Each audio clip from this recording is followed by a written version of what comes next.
mitandao ya kijamii, mizani wanayoitumia katika kuwapa faida wale ambao kwamba wanatengeza content, si mizani ya quality, ni mizani ya quantity. Narudia tena, mizani wanayoitumia wao. Maanake kama ingekuwa ni quality, kila mmoja angetafuta content yenye manufaa ya kisawasawa akaifanya.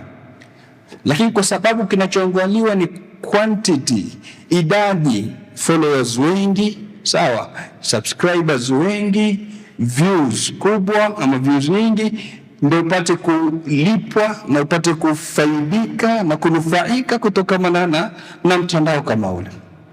Kwa hivyo kila mmoja akapata njia ya kuuza dini yake, sheria yake, takalidi, tamaduni, ada, akawa ni mwenye kuzivunja zote hizo kwa njia ya kupata shuhra, kujulikana, na njia ya kupata mali.